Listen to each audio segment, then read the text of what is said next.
আজ একজনের কথা শুনে আমি খুব দুঃখ পেয়েছি। পাপিয়া হারুন সাহেবের স্ত্রী, এই মহিলাকে আমার মনে হয় মুসলমান বলাও ঠিক না। একজন জুম্মা মসজিদের ইমাম সকল মুসলমানদেরকে নামাজ পড়ানো তাদের দায়িত্ব, কোন ব্যক্তির ভোট চাওয়া তার দায়িত্ব না। আজকে আমির হামজাকে বলতে চাই, আমার বাপ দাদা 14 মসজিদে রাখা নাম বিকৃত করার অধিকার ইসলামের কোন আইনে আছে? আমি সেইটা আগে জানতে চাই। কোথায় ছিলেন জামাতে ইসলামের আমির হামজা, আর কোথায় ছিলেন মালয়েশিয়া থেকে হেলিকপ্টারে করে আসা এই সুদর্শন গুলগুল্লা লালটু ইসলামিক নেতা? এ বলছে যে আলেম ওলামা যেন কোনোদিন ইসলামের পক্ষে কোন দলের পক্ষে ভোট না চায়। ভোট চাওয়া এটা একটা ইবাদত। সূরা নিসা 58 নম্বর আয়াতে আছে, কোন হুজুর নিয়ে আসবেন, নিয়ে সেখানে বসিয়ে রাখেন। এখানে আমানাত বহু বচন আছে, তাফসিরে মারিফুল কোরআন নিয়ে আসেন বাংলায়, আপনাকে আমি ভয়ও কাট্টোল ওখানে লেখা আছে, ইন্নাল্লাহা ইয়া'মুরুকুম আন তু'আদ্দুল আমানাতি ইলা আহলিহা। অবশ্যই আল্লাহ তোমাদের সবাইকে নির্দেশ দিয়েছেন, আমাকে না, কুম বহু বছর সবাইকে নির্দেশ দিয়েছেন, তোমাদের যাবতীয় আমানত তাদের প্রাপকের কাছে পৌঁছিয়ে দাও।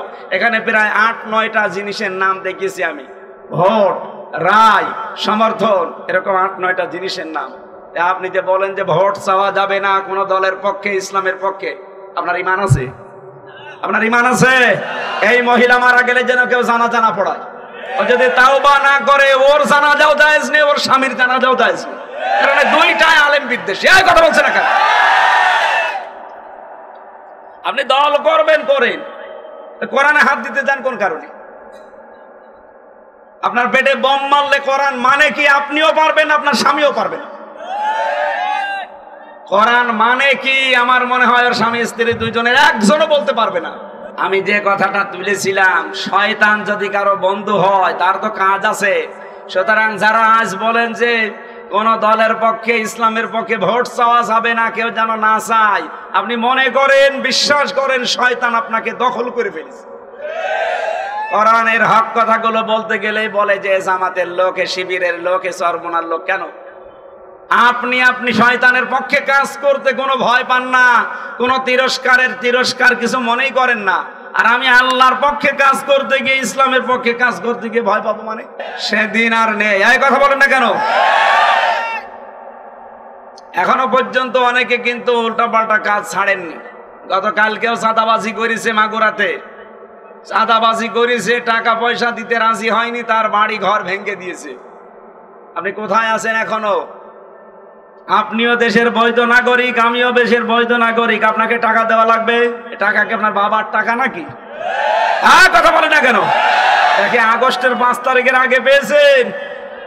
আলহামদুলিল্লাহ, পাবনা জেলার সদর থানার অন্তর্গত চর ভবানীপুর হাফিজিয়া মাদ্রাসা এতিমখানার উদ্যোগে 22তম বাৎসরিক তাফসীরুল কোরআন মাহফিলের স্বনামধন্য সভাপতি আলহাজ মাওলানা ইদ্রিস আলী, অত্র এলাকার প্রবীণ আলেমে দ্বীন, হায়াতে তাজ্জাবা সিহাতে কুল্লিয়া কামনা করছি, আমিন। এ মাহফিলের বিশেষ তাফসীর কারক, হাজার হাজার আলেমের উস্তাদ, বাংলাদেশ জামাতে ইসলামী কুষ্টিয়া জেলা শাখা ওলামা বিভাগের সম্মানিত সভাপতি হাফেজ মাওলানা জুলফিকার আলী কুমারখালী। এতক্ষণ যিনি আলোচনা রাখলেন, মনসুরাবাদ কেন্দ্রীয় জামে মসজিদ পাবনার সম্মানিত খতিব, শ্রদ্ধাভাজন বড় ভাই হাফেজ মাওলানা মুফতি মনিরুল ইসলাম। এ মাহফিলে বসা আছেন হাজারো হাফেজ আলেমের উস্তাদ, অত্র এলাকার সর্বজন শ্রদ্ধাভাজন ব্যক্তিত্ব জনাব হাফেজ আব্দুল্লাহ, এ মাদ্রাসার সম্মানিত মুহতামিম হাফেজ সাহেব, কারি সাহেব সহ অন্যান্য ওলামা ইকরাম, সামনে বসা মুসলমান ভাইরা, পর্দার আড়ালের সম্মানিতা মা এবং বোনেরা। প্রশাসন তো এত ব্যাকওয়ার্ড জায়গা আসার কথা নেই, আর ওরা এখন আর লাগে না। আজকে আমি দিনের বেলা মাগুরা মোহাম্মদপুরের একেবারে ওই ফরিদপুরের কাছাকাছি ওই গ্রামে ছিলাম। ও এরকম একটা ব্যাকওয়ার্ড জায়গা, প্রশাসন এসেছিল, টিএসবির একজন এসে বলছে, হুজুর এত দূর শয়তানও আসে না, আমরা এসে কি করব? আগে আসতাম আপনাদের ধরার জন্য, এখন এসব আর নেই, এই জন্য ছাতা আর আসতেও মনে করে। ঠিক আছে, দল মত জাতি বর্ণ ধর্ম নির্বিশেষে আজকের এই অনুষ্ঠান, এটা কি শুধু মুসলমানদের না? হাদা বায়ানুল লিন্নাস হুদাল লিন্নাস। যদিও কোরআনে 3 জায়গায় 3 রকম আছে। কোরআনে কারিমের কথা বলতে গিয়ে আল্লাহ দিয়েছেন হুদাল লিন্নাস, হুদাল লিল মুসলিমিন, হুদাল লিল মুত্তাকিন। আল্লাহর কথা কি আমাদের মতো 2-3 নাম্বার? হ্যাঁ, কথা তো মিলছে না। এক এক জায়গায় তিনি এক এক রকমের কথা বললেন কেন? তাফসীরে ফি জিলালিল কোরআন সাজ্জাদ কুতুব রাহমাতুল্লাহ আলাইহি, খুব ভালো করে শুনবেন। আমি এত রাত পর্যন্ত কথা বলা অলরেডি বাদ দিয়ে দিয়েছি, এখন অনেক রাত। আমার মনে হয় ঘড়িতে 5টা বাজে। এই ঘড়ি রওশনের সাথে মতো হয়ে গেছে, ছাতা আর চলবে না, হাতে দেওয়া না দেওয়ার সময়। এখন বাজে বিকাল 5টা, মানে রাত 10টা 54 বেজে গেছে। আরে আল্লাহ, 5 ঘন্টা প্রায় ডিফারেন্স। ঘড়ি একবার কোন জায়গায় যেন কি সারতে গেছে, যে দেখে ভেতরে একটা পোকা মরে পড়ে আছে। বলছে আমার ড্রাইভারই তো মরে গেছে, চলবে কি করে? আমার মনে হয় ঘড়ির সেই অবস্থায় হয়েছে, ডাক্তার দেখা। আমরা 3 রকম কথা শুনলাম কোরআনে কারিমের, যে হুদাল লিন্নাস।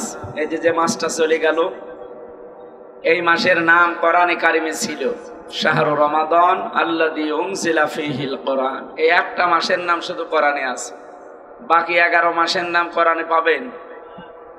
এই যে হাফেজ সাহেব বসে আছে, মাওলানা সাহেব বসে আছে, কোরআনে আল্লাহ সূরা তাওবায় দিয়েছেন 12 মাসের নাম একবারে, কিন্তু মুহররম, সফর, শাবান, রজব এইভাবে দেয়নি। ইন্না ইদ্দাতাশ শুহুরি ইনদাল্লাহি 12 শাহরান ফি কিতাবিল্লাহ ইয়াওমা খালাকাস সামাওয়াতি ওয়াল আরদ ইলা আখির আয়াত। আল্লাহ তাআলা বলেন, আমি আসমান জমিন যেদিন তৈরি করি, ওই দিন আমার কিতাবের ভেতরে 12টা মাসের নাম আমি লিপিবদ্ধ করেছিলাম। কয়টা? তো সেখানে কোনো মাসের নাম নেই। সংখ্যা আছে কত বলেন তো? 12। একটা মাসের নাম সূরা বাকারার 185 নম্বর আয়াতে উল্লেখ আল্লাহ করলেন শাহরু রমাদান। এই সেই মাস যার নাম কি? রামিম দোয়াদ আলিফ নুন। একবার যদি আপনি উচ্চারণ করেন 50টা নেকি হবে। আল্লাযী উনজিলা ফীহিল কোরআন, এই কোরআনে আমি আল্লাহ এই মাসে এই কোরআনে কারীম নাজিল করলাম। কেন? প্রথম কারণ হুদাল লিন্নাস, মানুষকে এটা পথ দেখাবে। হুদা শব্দের যতগুলো অর্থ আছে তার অন্যতম অর্থ হচ্ছে উপকার। হুদা মানে কি? হুদা মানে পথ প্রদর্শন করা, হুদা মানে কল্যাণ, হুদা মানে অনেকগুলো অর্থের ভেতরে আমার কাছে এটা ভালো লাগে। হুদা মানে কল্যাণ বা উপকার। আল্লাহ মানুষকে কোরআন দিলেন উপকার পাওয়ার জন্য। তাম পৃথিবীতে সব মানুষ কোরআন থেকে কম বেশি উপকার পাচ্ছে, শুধু মুসলমানের না। এই আয়াত থেকে যেটা আমরা প্রথমে পেয়েছি, তাম দুনিয়ায় এখন প্রায় 4,500 ধর্মের লোক বাস করে। কত? 4,500। আমরা হয়তো 8-10টা চিনি, এর উপরে বাকি চিনি না। পৃথিবীর যে কোনো জাতির মানুষেরা আল্লাহর কোরআনে কারীম থেকে যতটুকু নিয়েছে ততটুকু উপকার পেয়েছে। আপনি ইহুদি, খ্রিস্টান, বৌদ্ধ, অন্যান্য জাতি, তারা কোরআনে কারীম থেকে কয়েকটা জিনিস আমরা নিতে দেখেছি। পারিবারিক জীবনে তারা বিয়েটা নিয়েছে। এই জন্য বিবাহ শাদী যদি না থাকতো পৃথিবীতে বসবাসের অযোগ্য হয়ে যেত। কি কথা বুঝতেছেন? 2 নম্বরে তারা রাজনৈতিকভাবে কোরআনে কারীম থেকে কিছু নিয়ম নিয়েছে। সূরা নিসা 34 নম্বর আয়াতের প্রথম অংশে আপনি এটা পাবেন। খেয়াল করে মিলাবেন আমাদের দেশের সাথে। রব্বুল আলামিন বলেন, আর রিজালু কাওয়ামুনা আলান নিসা। পৃথিবীতে পুরুষ মানুষকে আমি বানিয়েছি নেতৃত্ব দেওয়ার জন্য, আর মেয়েদের বানিয়েছি তাদের আজ্ঞাবহ। অথচ এটা পুরা উল্টিয়ে ফেলেছি আমরা। তো যারা এটার ধ্বনি ছড়ায় তাম দুনিয়ায়, যারা সবক দিয়ে বেড়ায় নারী পুরুষের সমান অধিকার, আপনি আমেরিকার দিকে তাকান, 236 বছর হয়ে গেল। এই 236 বছরে আজ পর্যন্ত কোন মহিলাকে তারা প্রধানমন্ত্রী বানায়নি। কি এই যে এবারও ডোনাল্ড ট্রাম্পের মতো একটা মাতাল, মাতাল না, সবসময় টাল হয়ে থাকে, এই লোকটাকে তারা প্রধানমন্ত্রী বানিয়েছে। কেন কমলা হ্যারিসের মতো এত বড় একটা শিক্ষিতা মেয়েকে তারা দায়িত্ব দেয়? এর একটা তাফসিরে আমি হাদিস পেয়েছি, নবীজি বলেন লা ইউফলিহা কওমুন আল্লাহু আমরাহুম ইমরাতুন। নবীজি গ্যারান্টি দিয়েছেন কখনো ওই জাতি সফল হতে পারে না। শুধু পারে না তা না, পারছে না, পারবেও না। ইউফলিহা এটা মোজারে, বর্তমান ভবিষ্যৎ, প্রেজেন্ট ফিউচার, এর আগে লান এসেছে। নবীজি গ্যারান্টি দিচ্ছেন কখনোই হচ্ছে না, হবে না। যে জাতি তার নারীকে নেতৃত্বের আসনে বসিয়ে রেখেছে। আমেরিকা হয়তো কোরআনের এই আয়াত, এই হাদিস বিশ্বাস করে না, কিন্তু তারা মানতেছে, উপকার পাচ্ছে। আজ তারা পৃথিবীতে দাঁড়িয়ে গেছে এই একটাই কারণে, তারা জাতে মাতাল হলো তাহলে ঠিক আছে, আর আমরা জাতেও মাতাল তালেও মাতাল। আজ 54 বছর হয়ে গেল। বলেন তো, আমাদের দেশে দায়িত্ব পালন করেছে প্রধানমন্ত্রী হিসাবে, রাষ্ট্রপতি হিসাবে এই দেশে নারী না পুরুষ? বেশিরভাগই নারী। তার মানে নবীজির এই কথা আমরা যতদিন না মানতে পারি ততদিন পর্যন্ত এই বাংলাদেশে মানুষ আমরা যাই করি সফল হওয়া সম্ভব না। সফল হওয়ার জন্য 5টা গুণ সূরা বালাদের ভেতরে পাবেন। কয়টা? Must be. এই 5টা গুণ যদি কোনো ব্যক্তি, কোনো পরিবার, কোনো সমাজ, কোনো রাষ্ট্র, কোনো দল গ্রহণ করতে পারে, আল্লাহর কোরআন সূরা বালাদ গ্যারান্টি দিচ্ছে তারা সফল হবে। আমি যতটুকু মিলিয়েছি এই 5টা গুণ, এই দেশে যারা একামতে দিনের দায়িত্ব পালন করে তারা এগুলো সব সামনে পালন করার জন্য 100 ভাগ চেষ্টা চালাচ্ছে। যেহেতু কোরআনে কারিম থেকে তারা নিয়েছে এই তথ্যটা, এই সবকটা, আর আমার বিশ্বাস কোরআন থেকে কিছু নিলে কেউ ঠকবে না। খ্রিস্টানরা যদি না ঠকে দুনিয়ার হিসাবে, আমরা মুসলিম দাবি করে কোরআনে কারিম থেকে সফল হওয়ার এই 5টা টিপস যদি নিতে পারি, আমরা ঠকে যাব? বলেন, ফাক্কু রাকাবা আও ইতআমুন ফি ইয়াউমিন যি মাসগাবা ইয়াতীমান যা মাকরাবা আও মিসকিনান যা মাতরাবা সুম্মা কানা মিনাল্লাযিনা আমানু ওয়া তাওয়াসাউ বিস সাবরি ওয়া তাওয়াসাউ বিল মারহামা। কয়টা গুণ বললাম? বলেন বলেন। এই 5টা গুণের অধিকারী যারা দুনিয়ায় হবে, উলাইকা আসহাবুল মাইমানা। আমরা আজ বাংলাদেশে অনেককে বামপন্থী ঘোষণা দিয়ে নিজেকে আনন্দিত মনে করে যে আমি আনন্দ পাচ্ছি। না, বামপন্থী পরিচয় দেওয়া এটা জাহান্নামী মানুষের কালচার। বাংলাদেশে পরিচয় যেন কেউ বুঝে শুনে দেবেন না। আপনি ডানপন্থী না বামপন্থী? বামপন্থী যারা, ওরা বিনা হিসাবে, বিনা বিচারে জাহান্নামী।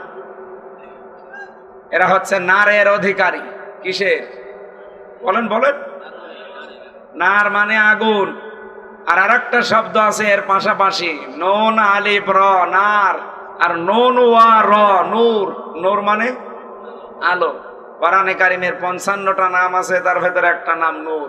ক্বাদ জাআকুম মিনাল্লাহি নূরুন ওয়া কিতাবুম মুবিন। অবশ্যই আল্লাহর পক্ষ থেকে তোমাদের কাছে এসেছে স্পষ্ট কিতাব, নূর। এখানে যেহেতু আলেম আছে তাদেরকে বলছি, অনেক মানুষ মনে করে এই এলাকায় হয়তো এগুলো এখনো প্রচার হয়নি বা চর্চা নেই, এগুলো চট্টগ্রাম বিভাগে বেশি। ওরা গরম সুন্নি, ঠান্ডা সুন্নি, মিঠা সুন্নি নাম নিয়ে নবী নূরের তৈরি না মাটির তৈরি এই নিয়ে ফতোয়াবাজি করে ওরা দলই আলাদা করে ফেলে। এই কথা বলে না কেন? আল্লাহ বলেন অবশ্যই আমার পক্ষ থেকে এসেছে নূর, স্পষ্ট কিতাব। শব্দ যদিও দুইটা, জিনিস একটা। শিক্ষক জিজ্ঞাসা করছে, বিভিন্ন জায়গায় বিভিন্ন রকমের হয়ে ওঠে, কিন্তু জিনিস এক। কি বলতো এটার নাম? একজন বলছে চুল। কি চুল? বিভিন্ন জায়গায় ওঠে শরীরে, কিন্তু জিনিসের নাম কি? যতই আলাদা আলাদা বলেন, আসল তো নাম চুল। মাথায় থাকলে হয় চুল, চোখের উপরে থাকলে হয় ভরু, আর একটু নিচে নামলে পাপড়ি। চোখের পাপড়ি বলে না? আর একটু নিচে নামলে গোপ, আর একটু নিচে নামলে দাড়ি, আর নিচে নামা যাচ্ছে না। জিনিস তো সব একই, নাম আলাদা আলাদা। এই কথা বলেন না কেন? এই যে নদী, আপনাদের পাশে নদীর নাম কি? পদ্মা। আপনি যমুনা সেতু যেখানে তৈরি হয়েছে ওটার নাম কি? যমুনা। যেখানে পদ্মা সেতু তৈরি হয়েছে ওই যে ওটার নাম কি? মাওয়া ঘাট। এক একটা জায়গায় এক একটা নাম, কিন্তু সবগুলো আসলে কি? নদী। বলেন তো কি নাম? কি কি বুঝলেন এখান থেকে? বলেন তো। নাম যতই আলাদা আলাদা জায়গা থাক, জিনিস তো এক। এখানে যে নূর আর কিতাব দুইটাই এক, এটাতে দুইটাই এক, তার প্রমাণ কি? এর পরের আয়াত আল্লাহ রাব্বুল আলামিন বলেন ইয়াহদি বিহিল্লাহ। এখানে বিহি এক বচন, আল্লাহ বহু বচন বা দ্বিবচন দিতে পারতেন। উপরের আয়াতের শব্দে যদি দুইটা জিনিস আল্লাহ মিন করতেন, তাহলে পরের আয়াতে ব্যাখ্যা দিতে গিয়ে বলতেন দ্বিবচন, ইয়াহদি বিহিমা। কি কথা বলেন না কেন? আল্লাহ এক বচন দিয়ে ইয়াহদি বিহিল্লাহ, এইটার দ্বারা আল্লাহ হেদায়েত করেন। কোরআন শরীফ একটু বুঝে চিন্তা ভাবনা করে পড়লে কিন্তু মানুষ সঠিকটা পেয়ে যায়। ওই কোন বাবা কি বলেছে ওই দিকে শুধু দৌড়ায়, তো এই জন্য আসল জিনিস বের করতে পারে না। এত বড় বড় আলেম, তারা নামের আগে মুফতি, মুহাদ্দিস, আল্লামা লিখা, কেন এই শব্দ নিয়ে একটু চিন্তা ভাবনা করা যায় না? আমার আলোচনা ওইটা না, আমি একটু টাচ দিলাম শুধু। তাহলে নবীজিকে নূর বলে যারা চালিয়ে দেন, তার সম্মান আপনি বাড়ান না, তার সম্মান আরো কমে যায়। কারণ এই যে আলো, নূর, এর ভেতরে কমপক্ষে দুইটা জিনিস পাবেন। কয়টা বলছে না কেন? নেগেটিভ আর পজিটিভ। নবীকে যদি আল্লাহ নূরের তৈরি, আমরা বলি নূরের তৈরি, নবীকে নূর দিয়ে যদি আল্লাহ বানাতেন, ওনার ভেতরে সর্বোচ্চ দুইটা জিনিস পাওয়া যেত। আমরা যারা নবীকে মাটির তৈরি বলি, তারা নবীর সম্মান আরো বাড়িয়ে দিয়েছে, কারণ আল্লাহ নিজে জানিয়েছেন। সূরা সাদের ভেতরে আছেন ওয়াইদ ক্বালা রাব্বুকা লিল মালাইকাতি ইন্নী খালিকুম বাশারাম মিন তিন। আল্লাহ রাব্বুল আলামিন বলেন, স্মরণ করো ওই সময়ের কথা যখন আমি ফেরেশতাদেরকে বলেছিলাম ইন্নী খালিকুম বাশারাম মিন তিন, আমি মানুষ বানাতে চাই মাটি থেকে। অবশ্যই আমি মানুষ বানাতে চাই কি থেকে? বলেন বলেন। নবীজি কি মানুষ ছিলেন না? নবী যে মানুষ ছিলেন তার প্রমাণও তো আল্লাহ কোরআনে দিয়েছেন, কুল ইন্নামা আনা বাশারুম মিসলুকুম। হে নবী বলেন, আমি তোমাদের মতো মানুষ, পার্থক্য এতটুকু, ইউহা ইলাইয়া, আমার কাছে ওহী আসে, তোমাদের কাছে আসে না। এই আয়াতের ব্যাখ্যা করতে গিয়ে তাফসিরে বাইজাবিতে আমি পড়েছি, আল্লামা বাইজাবি রহমতুল্লাহ আলাইহি বলেন, এই যে ইন্না মা, এই শব্দটা আল্লাহ দিলেন কেন? এমনিতেই বাশারুম মিসলুকুম বলতে পারতেন। ইন্না মা, ইন্নার পরে মা যোগ হলে বাংলা অর্থ দাঁড়ায় একমাত্র, কেবলমাত্র, শুধুমাত্র, এইটাই। আল্লাহ বলেন একমাত্র তুমি এই কথা মানুষকে বলো যে আমি তোমাদের মতো মানুষ, অন্য কিছু না। আমি ফেরেশতাও না, আমি নূরের তৈরিও না। আল্লাহ আমাকে বানিয়েছি তোমাদের মতো মানুষ করে। মানুষ কি দিয়ে তৈরি? ওই যে সূরা সাদের আয়াত বললাম, এই আয়াতের ব্যাখ্যায় আর একটা হাদিস, লম্বা হাদিস এসেছে। যেদিন নবীজি মেরাজে যাবেন, হযরত আদম আলাইহিস সালামের সাথে দেখা হয়েছিল। তিনি বলেছিলেন ওয়ালাদুন সালিহুন ওয়ালাদুন নাবিয়্যুন, হে আমার নেককার সন্তান, নেককার নবী। আদম আলাইহিস সালাম কিসের তৈরি? বলেন না কেন? উনি যে মাটির তৈরি, এখানে কোনো সন্দেহ আছে? উনি বললেন ওয়ালাদুন সালিহুন ওয়ালাদুন নাবিয়্যুন, হে আমার নেককার সন্তান, নেককার নবী। শব্দ দুইটা বললেন। তিনি যদি সন্তানকে সম্বোধন করেন যে নেককার সন্তান, বাবা যদি হয় মাটির তৈরি, ছেলে হবে আগুনের তৈরি। কোন পাগলে কি বলে আপনাদেরকে? এই শব্দগুলো একটু চিন্তা ভাবনা করে পড়লে এই মানুষগুলো সব আহলে সুন্নাত ওয়াল জামাতের আকীদায় চলে আসার কথা, কিন্তু নিজেদের স্বার্থ সিদ্ধির জন্যে আজ বিভিন্ন জায়গা থেকে তারা কিমি খেয়ে উল্টাপাল্টা ফতোয়া দেয়। আমি যে আয়াতগুলো দলিল দিলাম, হাদিস দিয়ে বললাম, এর বাইরে আর কিছু বলার নেই। আমার কথা ছিল, আপনি যদি ওই 5টি গুণ অর্জন করে সফল হতে পারেন, আপনি ডানপন্থী হবেন। আপনাকে আমার আল্লাহ নূর দিয়ে কোরআনে কারিমের মাধ্যমে তার বানানো বাগান জান্নাতে পৌঁছিয়ে দেবে। পক্ষান্তরে 5টি গুণ যারা অর্জন করে না, এই মানুষগুলোকে দুনিয়ায় বামপন্থী হিসাবে এর পরের আয়াতে দেখবেন আছে। এই মানুষগুলো বামপন্থী হতভাগা, যারা নিজেদেরকে বামপন্থী বলে আরো নিজে নিজে আনন্দ পান। পরিচয় দিতে পারলে আপনার কাছে ভালো লাগে। আপনি যেন নিজেই প্রমাণ করে মানুষকে বলেন যে আমি নিজেই জাহান্নামী, আমি বামপন্থী আর আমি জাহান্নামী, কথা একই। কি কথা বলে না কেন? আমার আলোচনার বিষয় ছিল হুদাল্লিল মুত্তাকি, হুদাল্লিন নাস দিয়ে আল্লাহ এটাই জানাতে চেয়েছেন, পৃথিবীতে যে মানুষগুলো কোরআনে কারিম থেকে কিছু নিতে চায়, অবশ্যই তারা দুনিয়া হিসাবে কিছু না কিছু উপকার কল্যাণ পাবেই। পক্ষান্তরে সবচাইতে বেশি কল্যাণ পাওয়ার কথা, এর চাইতে আরেকটু বেশি হুদাল্লিল মুসলিমিন, যারা মুসলমান তাদের জন্য। এই জন্য তামাম দুনিয়ায় যারা মুসলিম আপনি দেখবেন, মানুষের তুলনায় মুসলমানেরা কোরআন থেকে উপদেশ, হেদায়াত, এমনকি কোরআন থেকে উপকার, কল্যাণ একটু বেশি পায়। কি কথা বোঝানো লাগবে? আবার 3 নম্বরে আল্লাহ দিয়েছেন হুদাল্লিন নাস, হুদাল্লিল মুত্তাকিন। এই কোরআন থেকে একেবারে পরিপূর্ণ হেদায়েত পাবে, কল্যাণ পাবে, সুখ পাবে, শান্তি সমৃদ্ধি পাবে দুনিয়াতে যারা মুত্তাকি। যারা কি? তাহলে কোরআন থেকে যদি পুরাটা নেওয়া লাগে কল্যাণ, কি হওয়া লাগবে? আরো জোরে বলেন। সেই ট্রেনিং দিতে রমজানুল মোবারক এসেছিল, চলেও গেছে। আমরা কি মুত্তাকি হতে পেরেছি? না। মুত্তাকি হতে হয় যে সমস্ত জিনিসের দ্বারা, ওগুলো আমাদের ভেতরে এখনো তৈরি হয়নি। আমরা সামনে যদি ওই পয়েন্টে আসে, আমরা আপনাকে ট্রান্স দিয়ে জানাবো যে আমরা মুত্তাকি কত দূর পর্যন্ত হতে পেরেছি। আমরা কথা তুলেছিলাম রমজানুল মোবারকের নাম আল্লাহ কোরআনে দিয়েছেন মাত্র 1টা মাস। এই মাসে আল্লাহ কোরআনে কারিমের মতো একটা বিশাল কিতাব নাজিল করলেন। 3 নম্বরে এটা মানুষকে হেদায়েত দেওয়ার জন্য আল্লাহ দিলেন। তাহলে হেদায়েতের বর্ণনা দিতে গিয়ে আল্লাহ ধাপ দিলেন কয়টা বলেন তো? 3টা। হুদাল্লিন নাস, হুদাল্লিল মুত্তাকিন আর হুদাল্লিল মুসলিমিন। কেউ হয়তো হালকা পাতলা কিছু পাবে তামাম দুনিয়াতে যারাই মানবে, আর মুসলমানেরা হয়তো আরেকটু বেশি পাবে। একেবারে পরিপূর্ণ কল্যাণ পেতে হলে কোরআনে কারিমের কাছে আপনাকে মুত্তাকি হওয়া লাগবে। কি হওয়া লাগবে? আল্লাহ আমাদেরকে পরিপূর্ণ মুত্তাকি হয়ে কোরআনের যে সম্পূর্ণ কল্যাণ, পরিপূর্ণ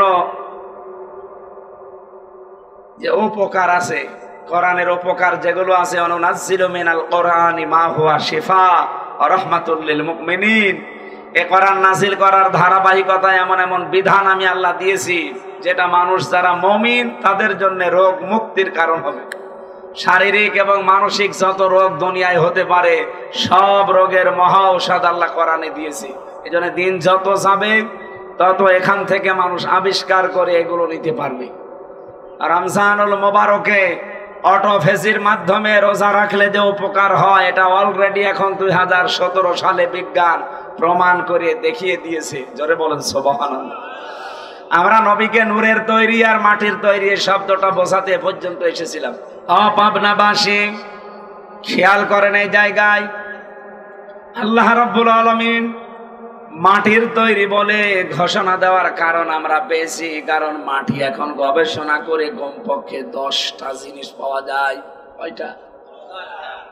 আপনি মৃত্তিকা গবেষণাগার গাজীপুরে আছে, যান, মাটি দেন, দেখুন এখান থেকে 10টা তথ্য আপনাকে দিয়ে দেবে। আরে আলো নিয়ে যান, নূর নিয়ে যান, এখান থেকে মাত্র দুইটা জিনিস বের করে দেবে, নেগেটিভ আর পজিটিভ। মাটির ভেতরে আছে iron, silicon, magnesium, potassium, calcium. এরপরে এরকম 10টা বিষয় আমি নিজেই পেয়েছি। আর মানুষের এই শরীরের 3.5 হাত বডি গবেষণা করে বিজ্ঞান এখন বলছে কমপক্ষে মানুষের ভেতরে পাওয়া যায় 13টা জিনিস। কয়টা? বাবার স্ফলিঙ্গ দিয়ে দ্রুত গতিতে যে পানিটা বের হয়ে মায়ের রেহেমের ভেতরে জমা হয়, বিজ্ঞান এখন দেখাচ্ছে 1500 বছর পরে। এই তথ্যটা আবিষ্কার হয়েছে মাত্র 200 বছর আগে। অথচ আল্লাহ পাক এই তথ্য কোরআনে কারিমের সূরা নাহলের ভেতরে 78 নম্বর আয়াতে দিয়েছেন 1500 বছর আগে। রব্বুল আলামিন বলেন, মানুষের এই বাবার স্ফলিঙ্গ দিয়ে যে পানিটা বের হয়ে এসেছে, নাপাক পানি তামাম পৃথিবীতে কোনো মার্কেটে বিক্রি হয় না। হয় 4 আনাও দামও নেই, ফ্রি দিলেও কেউ নেবে না। 5টা জিনিস আল্লাহ এটা দিয়ে বানায়। 4টা জিনিস, চুল, রগ, হাড় আর পর্দা। মায়ের যে রেহেমে যেখানে সন্তান থাকে, বাচ্চা দানি বলা হয়, এই জায়গায় আল্লাহ যে নাপাক পানিটা রেখে দিয়েছেন, এখান থেকে আরো 4টা জিনিস বানায়। রক্ত, গোশত, চর্বি আর চামড়া। 4 4 8টা জিনিস যখন এক হয়ে যায়, 40 দিন এভাবে করতে করতে 6 মাসের ভেতরে বিভিন্ন আকার ধারণ করে। এটা আলাক থেকে মদগা, আলাকা, এভাবে আস্তে আস্তে আমার আল্লাহ বানাতে থাকেন। রব্বুল আলামিন কোরআনে কারিমে সূরা মুমিনুনের ভেতরে ঘোষণা এভাবে দিয়েছেন, 40 দিন এভাবে পাল্টাতে 6 মাস যখন হয়ে যায়, আমি আল্লাহ আমার রব নামের কারণে মানুষকে 5টা জিনিস দান করি।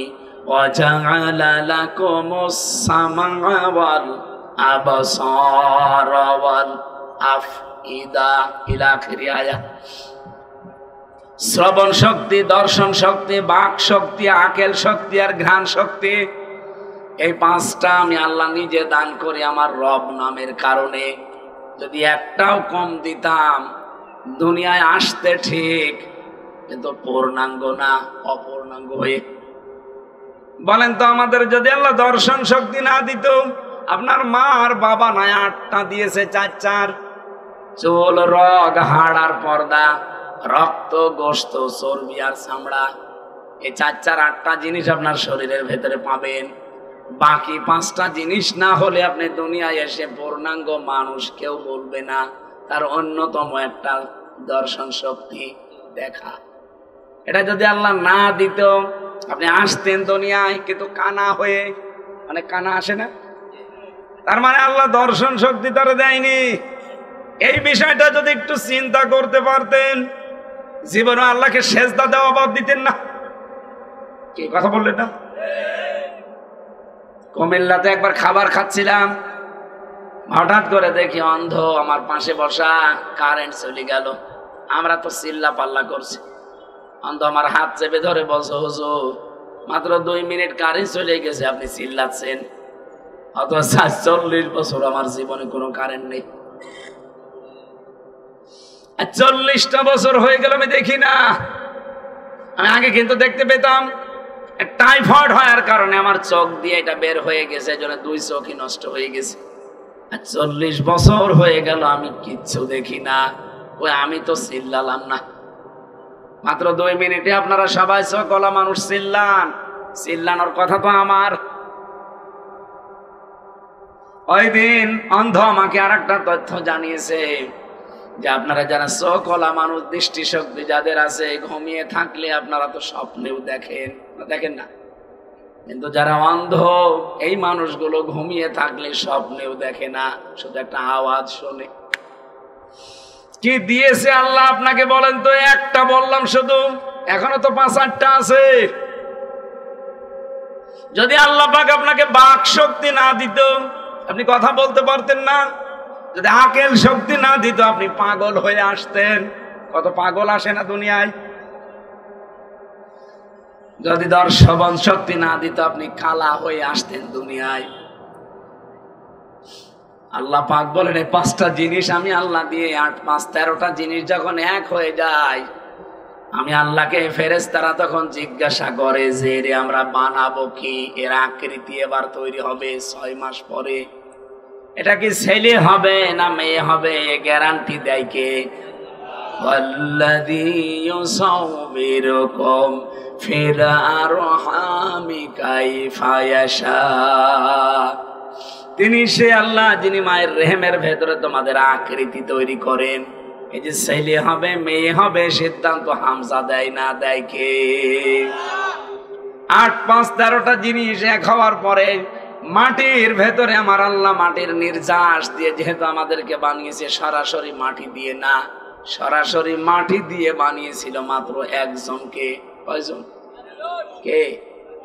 হযরতে আদম। খালাকাল ইনসানা মিন সালসালিন কাল ফাখর ওয়া খালাকাল জান্না মিন মারিজিম মিন নার। এখানে 2টা তথ্য আছে সূরা রহমানে। মানুষ একেবারে সর্বপ্রথম আল্লাহ যাকে বানিয়েছে ওইটাকে ঠনঠনে মাটি দিয়ে। ফেরেশতা আজরাইল দুনিয়াতে এসে 1 খামসা মাটি নিয়ে যায়। ফিজিলালিল কোরআনে মুফাসসির লিখেছেন তার 1 খামসার ভেতরে মাটি ছিল 40 মণ। ফেরেশতাদেরকে আল্লাহ বললেন বডি বানাও আদমের।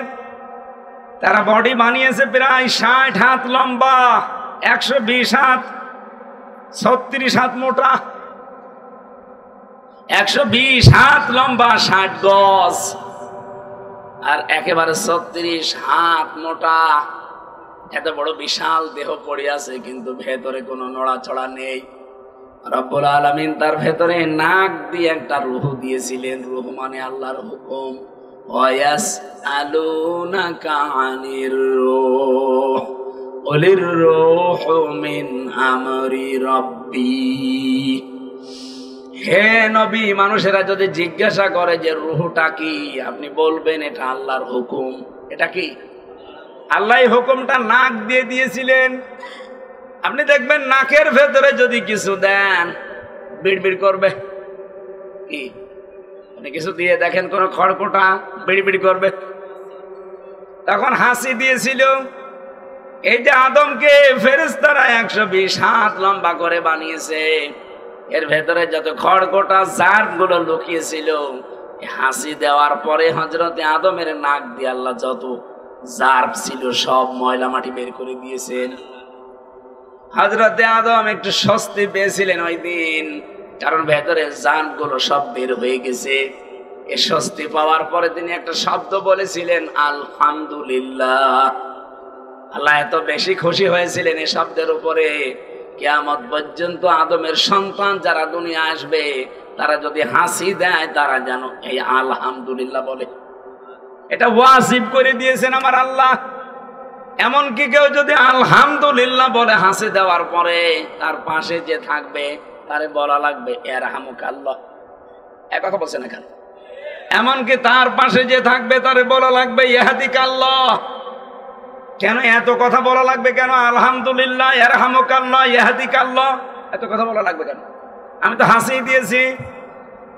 বিজ্ঞান এখন প্রমাণ করছে যে হাসির দ্বারা যতগুলো জার্ম শরীর থেকে বের হয়ে যায়, এটা যদি আপনি ডাক্তার দিয়ে পরীক্ষা করে মেশিন লাগিয়ে বের করতে চান, কমপক্ষে বাংলাদেশের টাকা এখন 60,000 টাকা লাগবে। একবার হাসি দিলে এই উপকার আপনার শরীর থেকে আমার আল্লাহ করে। এই জন্য তো আলহামদুলিল্লাহ বলার নিয়ম। আর পাশে যে থাকবে তার এই জন্য ইয়ারহামুকাল্লাহ বলার নিয়ম। ওর পাশে যে থাকবে সে যেন বলে ইয়াহদিকাল্লাহ। সুবহানাল্লাহ বলতে পারেন না? আমি যে কথাটা এখান থেকে বোঝাতে চাচ্ছিলাম, রব্বুল আলামিন দয়া করে মায়া করে আমাদের এই মাটি দিয়ে আদম আলাইহিস সালামকে বানিয়েছেন। আর আমাদেরকে সরাসরি মাটি দিয়ে না, বানিয়েছেন মাটির নির্যাস থেকে।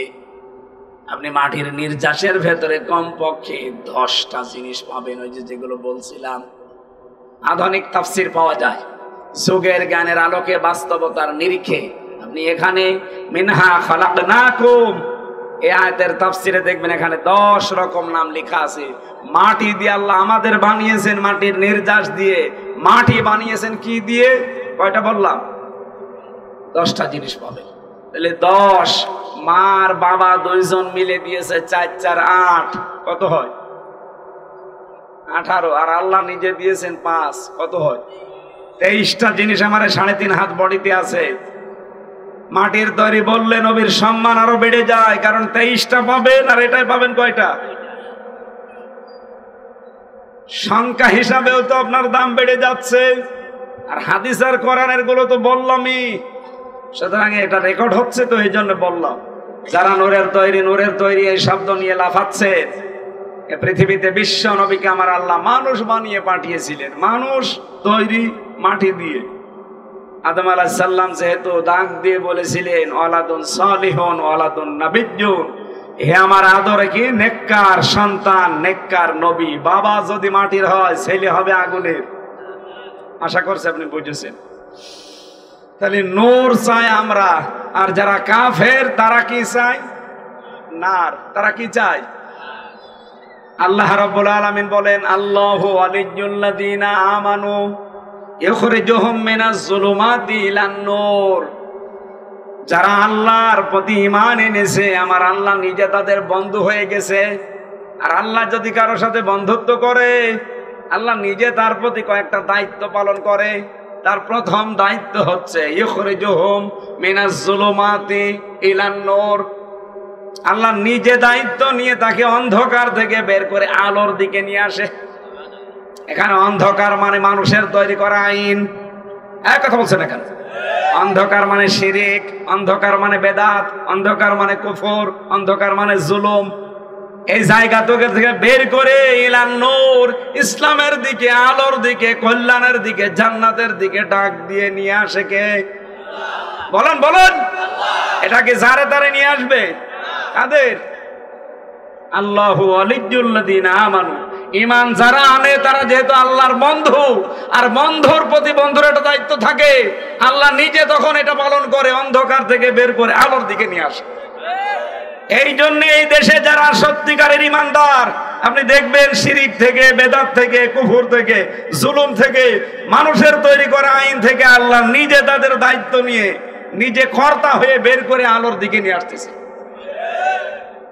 আল্লাযীনা কাফারু, আর যারা কাফের, আউলিয়াউহুমুত তাগুত, তাদেরও বন্ধু আছে, কিন্তু তাদের বন্ধু হচ্ছে শয়তান।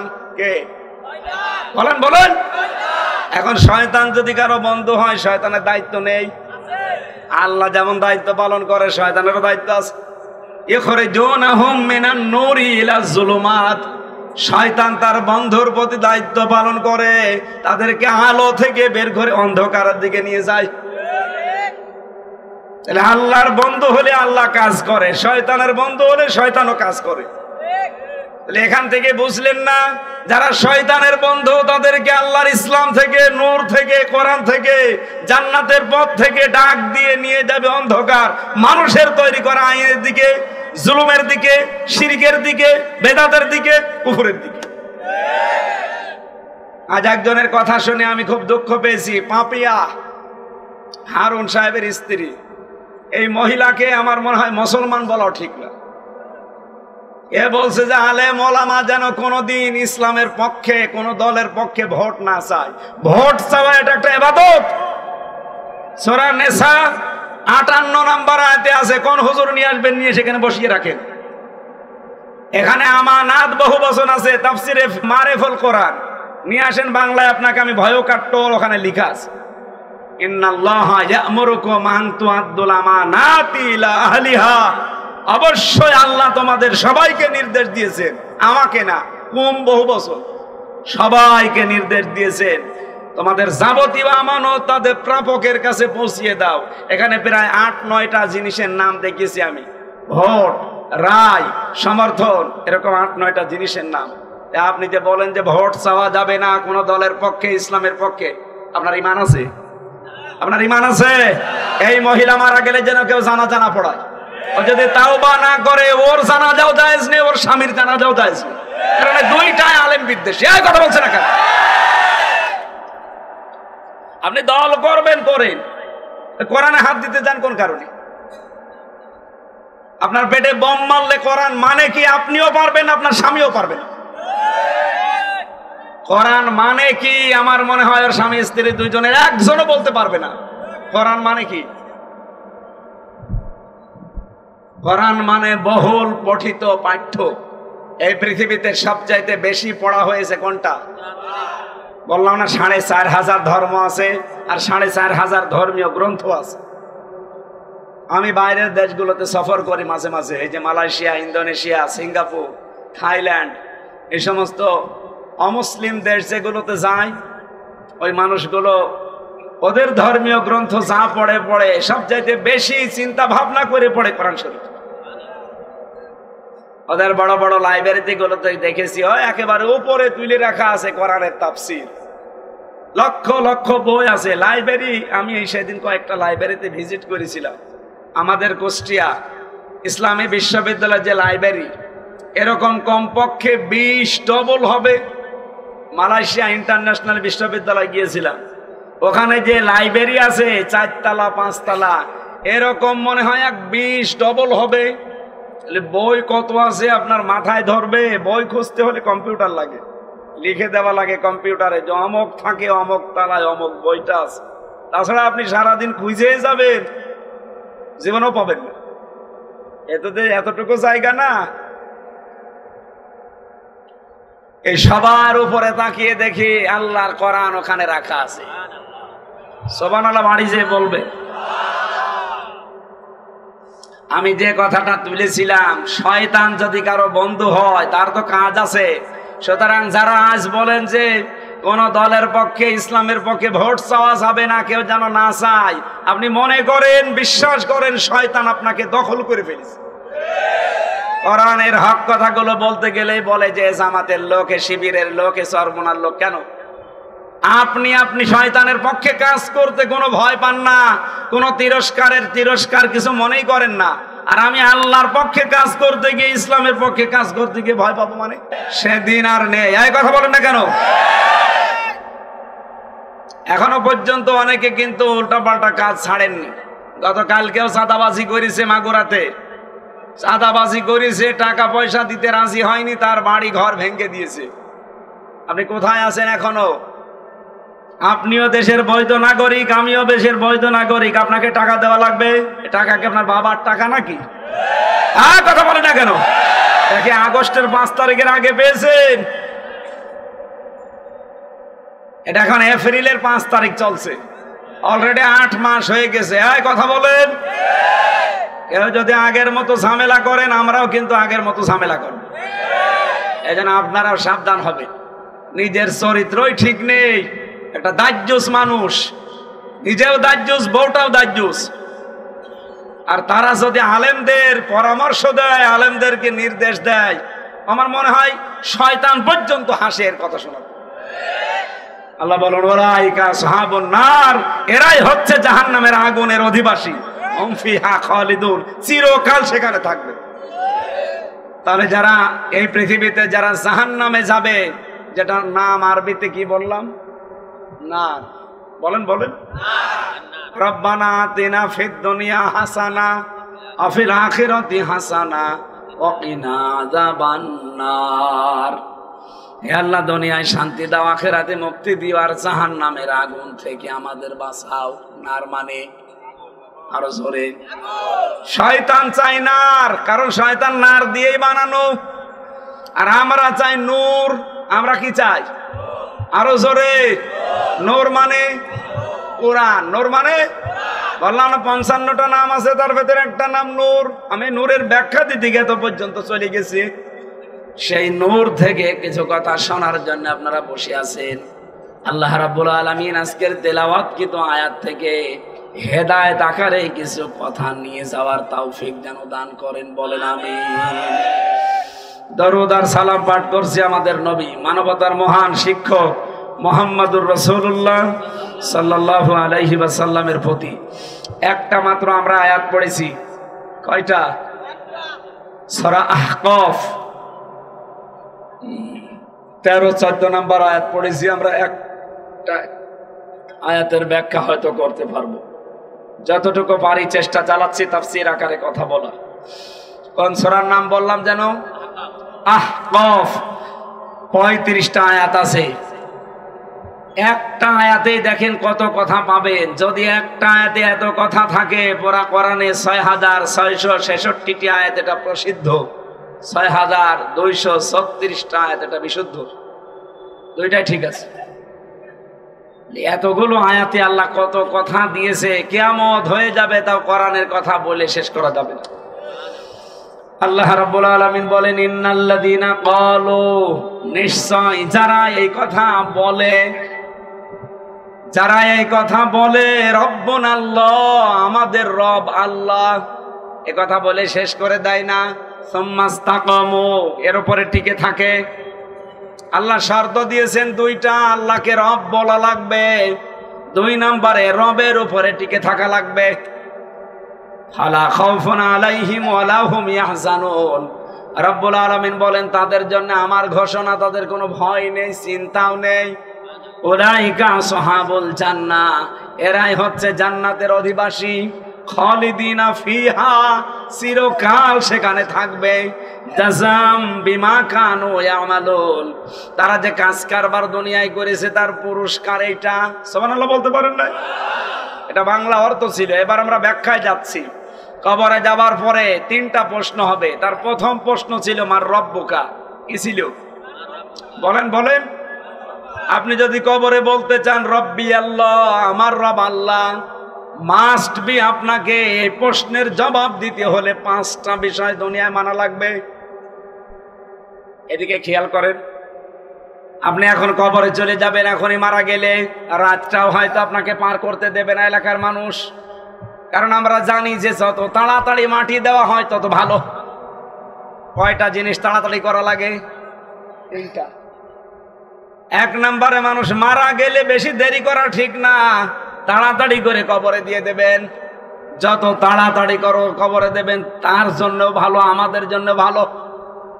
অনেকে রেখে দেয় যে অমুক চারাকালে আসবে, রেখে দেন ফ্রিজ করিয়ে। কেন তারা রেখে দেওয়া লাগবে? 2 নম্বরে কারো যদি মেয়ে বিবাহযোগ্য হয়, সৎ পাত্র যদি যোগ্য পেয়ে যান, দেরি করবেন না, তাড়াতাড়ি দিয়ে দেন। কিন্তু এই জায়গায় আমরা অনেকে দেরি করি না। ও নিজের পায়ে আগে দাঁড়াক। নিজের পায়ে দাঁড়াতে গিয়ে দেখা যাচ্ছে অন্যের পায়ে চলে গেছে আল্লাহর রাস্তায়। আমার গ্রামে এক দাদা, নাম বলছি না কারণ রেকর্ড হচ্ছে তো, ওনারে একদিন বললাম, দাদা আপনার 2টা মেয়ে কলেজে পড়ে, মেয়েদেরকে আপনি একটু পর্দা দিতে পারেন না, একটু বোরকা মোরকা দিয়ে একইভাবে যায়, এটা বদনাম হয়ে যাবে। বলছে হামজায় কসি মেয়ে,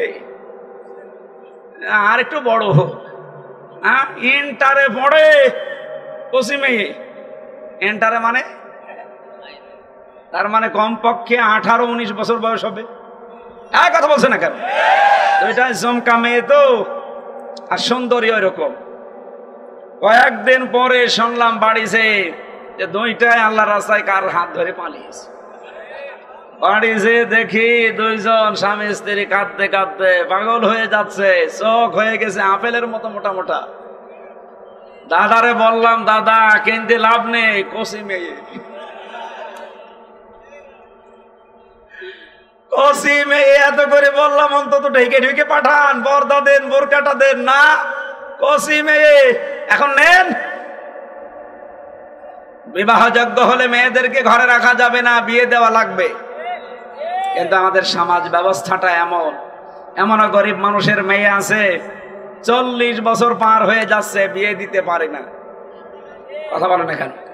কিছু গরিব মানুষ, ভ্যান চালক, রিক্সা চালক, মাঠে ঘাটে এসে বলে, হুজুর মেয়ের বয়স 35 বছর হয়ে যাচ্ছে, বিয়ে দিতে পারি না। বিয়ের কথা বললে আমার কাছে টাকা চাই। কি মানুষ না জানোয়ার? আমি নিজেই চলতে পারি না, আর আমার কাছে বলে যে মোটরসাইকেল কিনে দেওয়া লাগবে।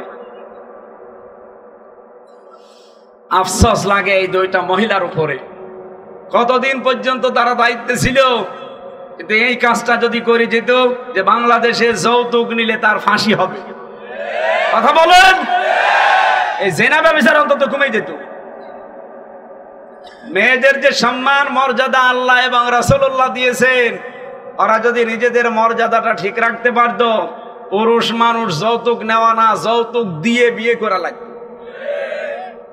আমার এখন পানি খাওয়ার দরকার, কিন্তু পানি আশপাশে 1-1.5 কিলো 2 কিলোর ভেতরে নেই। আমার ছাতি ফেটে যাচ্ছে বুকে, পানি খুবই দরকার। দেখলাম এখানে বসে বসে 2জন ডাব বিক্রি করছে, এক একটা ডাব 500 টাকা। জীবন বাঁচাতে হলে 500 না 1000 টাকা হলেও ডাব কিনে খাবো। বলেন বলেন। মেয়েদেরকে যদি আমরা সত্যি ওইভাবে রাখতে পারতাম, মেয়েদের যৌতুক দিয়ে বিয়ে দেওয়া লাগতো না, ওদেরকে আরো যৌতুক দিয়ে আমার নিজে বিয়ে করা লাগতো। 3 নম্বরে যদি নামাজের সময় হয়ে যায়, ফরজ নামাজের, তখন আর দেরি করা যাবে না। অনেকে অনেকের জন্য অপেক্ষা করে, না মোড়ল আসতেছে আর একটু দাঁড়ান, সভাপতি আসতেছে। কিসের সভাপতি? কারো জন্য অপেক্ষা করা যাবে না। যদি নামাজের নির্ধারিত সময় এসে যায়, এই 3টা কাজে আপনারা আর দেরি করবেন না।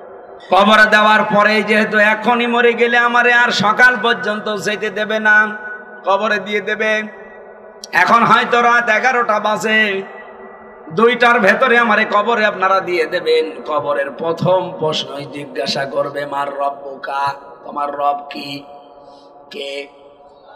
একথা যদি কেউ বলতেই চান, দুনিয়ার এই প্র্যাকটিক্যাল লাইফে তাকে 5টা প্রশ্নের জবাব জোগাড় করা লাগবে। রব শব্দের 5টা অর্থ আমি পেয়েছি। 1 নম্বরে রব মানে সৃষ্টিকর্তা। রব মানে ইকরা বিসমি রাব্বিকাল্লাযী খলাক, পড়ো তোমার ওই প্রভুর নামে, রবের নামে, যিনি তোমাকে। বলেন বলেন। সৃষ্টিকর্তা হিসাবে আপনাকে আল্লাহকে মানা লাগবে। এটা যদি কেউ না মেনে অন্য কাউকে মানেন, আপনি কবরে যে বলতে পারবেন না রব আমার আল্লাহ। এই পৃথিবীতে এখন মাত্র 200 কোটি মানুষ এই কথা বলে যে রব আমার আল্লাহ, আল্লাহ আমাদের বানিয়েছে। বাকি 610 কোটি মানুষ ওরা বলে না যে আল্লাহ আমাদের বানিয়েছে, ওরা অন্য কাউকে মানে। আরে সৃষ্টিকর্তা হিসাবে বাকি 610 কোটি মানুষ কিন্তু আল্লাহ আমাদের সৃষ্টিকর্তা এটা মানে না, বিশ্বাসও করে না। 2 নম্বরে রব মানে আইনদাতা।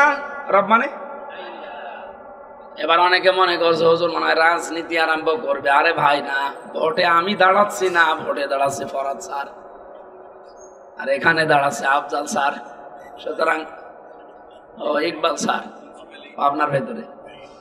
আমাদের খোকসা কুমারখালীতে আফজাল হোসেন, কুষ্টিয়ার সদর আর ইবি মিলে অধ্যাপক ফরহাদ হোসাইন স্যার, মিরপুর ভেড়ামারা মিলে জনাব আব্দুল গফুর স্যার, আর ওদেরকে দৌলতপুরে মনে হয় অধ্যাপক বেলাল হোসেন। তাহলে এক জায়গায় আমার নাম নেই। রাজনীতি আমি করছি না, রাজনীতি না, এটা আসল নীতি। আপনি কবরে ধরা খাবেন, আপনাকে রব হিসাবে মানা লাগবে। 2 নাম্বার অর্থ রবের কি বললাম?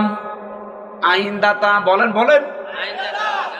আপনি যদি কবরে যে বলতে চান যে আমার রব আল্লাহ, ফেরেশতারা বলবে রব মানে কিন্তু আইনদাতা। বল তুই যে পরিবারে, সমাজে, রাষ্ট্রে বসবাস করতি, ওখানে আল্লাহর কোন আইনটা চলতো বল? কি বলবেন আপনি? ধরা খেয়ে বসে আছেন। প্রথমটা অনেকের জীবনে মিলছে না, দ্বিতীয়টাও মিলছে না।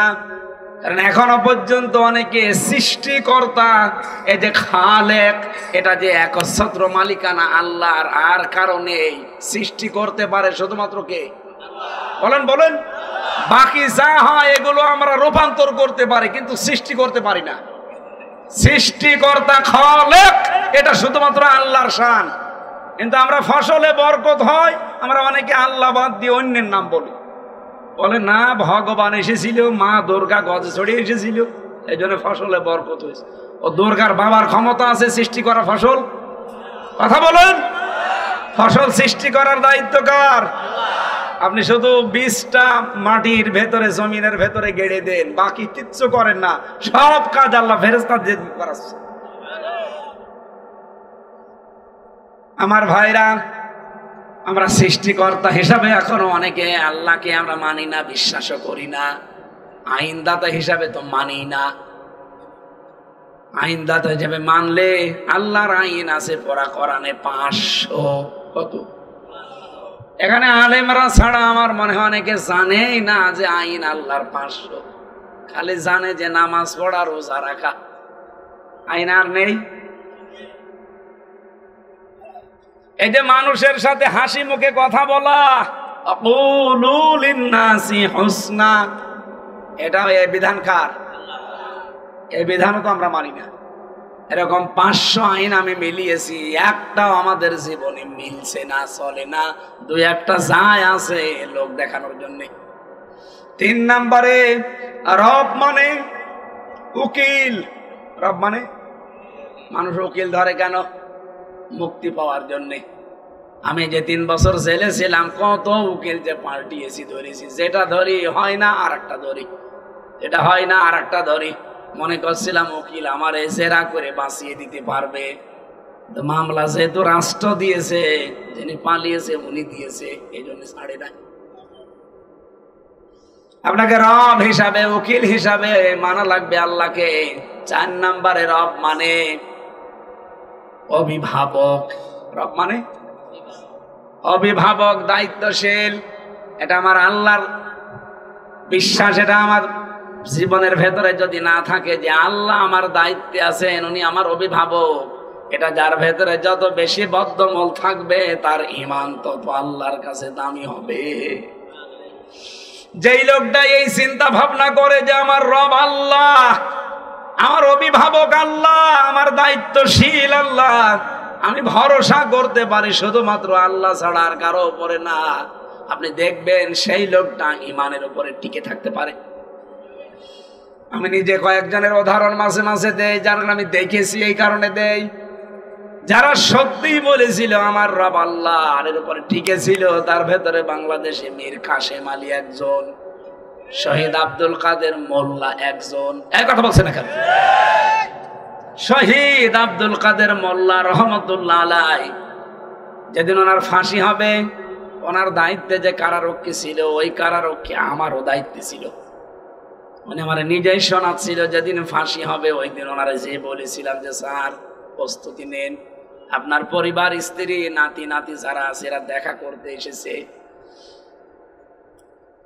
ওনার স্ত্রী যে দেখা শেষ সাক্ষাৎ, যেহেতু যে দেখে বসে আছে, চা বানিয়ে খাচ্ছে। কি গো, কিছুক্ষণ পরেই তো তোমার বিদায়, এখন চা খেতে আসো কেন? স্ত্রীকে ডাক দিয়ে বলে পিয়ারি।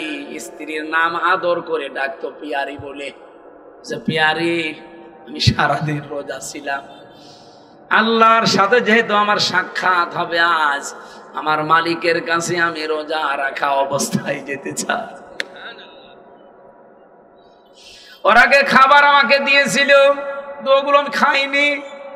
ওরা আমাকে গোশত দিয়েছে, দই দিয়েছে, কারণ শেষ খাওয়া, ভালো ভালো খাবার দিয়েছিল, একটাও আমি খাইনি।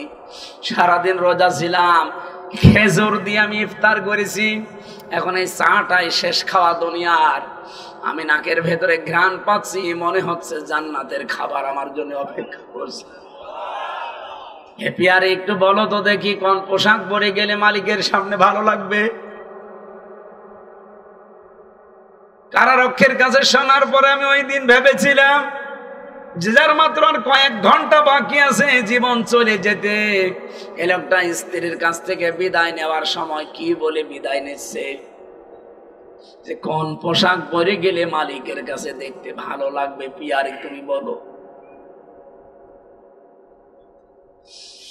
রব বলে, যদি সত্যি আপনি এখনো পর্যন্ত শহীদ আব্দুল কাদের মোল্লার মতো টিকে থাকতে পারেন, ফাম্মাস্তাকামু, আল্লাহ বলেন ফালা খাউফুন আলাইহিম ওয়ালা হুম ইয়াহজানুন, কোনো চিন্তা নেই, কোনো ভয় নেই। ফেরেশতারা সর্বশেষ এসে আপনাকে এই কথা শোনাবে। কিসের ভয় করেন, কিসের চিন্তা করেন? কোনো ভয় করবেন না, কোনো চিন্তা করবেন না। যাদের নিয়ে আপনার চিন্তা হয়, যাদের নিয়ে ভয় হয়, এগুলোর সব দায়িত্ব আল্লাহ নিজের হাতে তুলে নিয়েছে। 5 নম্বরে রবের অর্থ পেয়েছি আমি প্রতিপালক, লালন পালনকারী। এই যে 5টা অর্থ বলেছি, আপনি বাস্তব জীবনে মিলিয়ে দেখেন তো কয়টা মানতে পারেন? একটা আমাদের জীবনে মেনে চলা সম্ভব হচ্ছে না। এই সম্ভব হচ্ছে না, এই কারণে তো আমরা এত চিল্লাই। এই মানুষটা 50 বছর চিল্লাচ্ছে একটা কারণে, গলা পর্যন্ত নষ্ট হয়ে গেছে। আমি আজ 8-9 বছর চিল্লাচ্ছি একটাই কারণে, কারণ আমরা দেখতে পাচ্ছি 54 বছরে রব মানে আল্লাহ এটা বলে টিকে থাকার মতো পরিবেশে বাংলাদেশে এখনো হয়নি। আমি জেলে যাওয়ার আগে একবার একটা ফতোয়া দিয়েছিলাম, আমার কুষ্টিয়া হালসা বাড়ি জেনার ফতোয়া। এক মহিলা তার পেটে সন্তান নিয়ে এসে এক বাড়িতে এসে বলছে এটার বাবা এ। লোকজন বলছে এর বাবা এ মানে তোমার স্বামী থাকে বিদেশে, স্বামীরে বাদ দিয়ে রে বলছো তোমার বাবা এ, তোমার সন্তানের একটা কথা হইলো, তার মানে এটা অবৈধ সন্তান। এক কথা বলছে না কেন? শেষ পর্যন্ত আমার কাছে এসেছে, বলে ফতোয়া দেন তো। দিলাম। কোরআন হাদিসের যা আছে জেনার বিচার, যে বিবাহিতা যদি হয় তাহলে তাদেরকে মাটির ভেতরে গেড়ে দিয়ে পাথর বা ইট মেরে তাদেরকে সঙ্গে সার করা লাগবে। এ বিধানকার। এখন এই বিধানের কথা বলা পর্যন্ত শেষ। আজকে যিনি আলোচনা করলেন উনিও মুফতি, আমিও সার্টিফিকেটধারী মুফতি, যদি ফতোয়া দিয়ে দেই। এখন যদি গ্রামবাসী, এলাকাবাসী, মোড়ল মাতব্বার সব মিলে কার্যকর করে ফেলে, সঙ্গে স্যার ওই মহিলার না, সঙ্গে স্যার আমারে করবে। ফতোয়া পর্যন্ত শেষ। কার্যকর করতে গেলে কোন কারণে? ওই মহিলা যদি ওই সঙ্গে স্যার করে, বলেন তো সঙ্গে সঙ্গে পুলিশ এসে আমারে ধরে সঙ্গে স্যার করবে না? আমি শুধু ফতোয়া পর্যন্ত শেষ, কিন্তু কার্যকর করার ক্ষমতা আমার কোনো আছে? আমার এখানে কোনো ব্যাকআপ আছে? কোনো শক্তি আছে? আমরা তো এইটার জন্য ইসলামের কথা বলছি। আজ যদি আমরা সেই 54 বছর আগে ইসলামের হাতে দেশটা তুলে দিতে পারতাম, আল্লাহর কসম এই দেশে আসিয়ার মতো মেয়ে ধর্ষিতা হতো না। যতই ঠিক বলেন না বলেন, কিয়ামত পর্যন্ত এই দেশে রব বলে টিকে থাকা সম্ভব হবে না। আপনাকেও শহীদ আব্দুল কাদের মোল্লার মতো বিনা অপরাধে জীবন দেওয়া লাগতে পারে, শহীদ মীর কাশেম আলীর মতো, শহীদ মতিয়ার রহমান নিজামের মতো, মাওলানা দেলাওয়ার হোসেন সাইদি রহমতুল্লাহ আলাইহির মতো বিনা কারণে আপনাকেও জীবন দেওয়া লাগতে পারে। আপনি টিকে থাকতে পারবেন না। এই টিকে থাকার জন্য এই পরিবেশগুলো দরকার। এমন একটা বাংলাদেশ আমরা বানাতে চাচ্ছি, যে বাংলাদেশে আপনি টিকে থাকতে পারবেন। রব্বুন আল্লাহ বলার পর রব্বুল আলামিনের জন্য গ্যারান্টি দিয়েছেন শব্দের প্রথমেই, ইন্নাল্লাযীনা ক্বালু রব্বুনাল্লাহ সুম্মা ইসতাকামু। এই পৃথিবীতে যে মানুষগুলো বলতে পারে আমার রব আল্লাহ, আর এর উপরে টিকে থাকতে পারে। এবার একটা নতুন কথা বলছি, আলেমরা খেয়াল করবেন। এই দুনিয়াতে 3টা কারণে যদি কেউ একটা কষ্ট সহ্য করে, মাস্ট বি দুনিয়াতে তাকে আমার আল্লাহ কমপক্ষে 70টা সুখের মুখ দেখাবেই। কয়টা কারণে? আরো জোরে বলেন। এই তথ্যটা আছে সূরা আলাম নাসর 5 এবং 6 নম্বর আয়াতে। আপনি হয়তো এভাবে এতদিন ভাবেননি, এবার চিন্তা ভাবনা করে পড়বেন। ফাইন্না মাআল উসরি ইসরা, ইন্না মাআল উসরি ইসরা। আপনি এখানে মা এই শব্দের পরেই দেখবেন উসর, এর আগে দেখবেন আলিফ লাম। যেহেতু আলেম ওলামা আছে, এখানে আলিফ লাম নির্দিষ্ট করার জন্য মারিফা বলা হয়। আল্লাহ উসরুন শব্দ দেওয়ার আগে দিলেন আলিফ লাম, এর আগে মা লাগিয়েছেন, এর আগে ইন্না দিয়েছেন, আবার এক আয়াত 2 বার রিপিট করলেন। অবশ্যই কষ্টের পরে সুখ।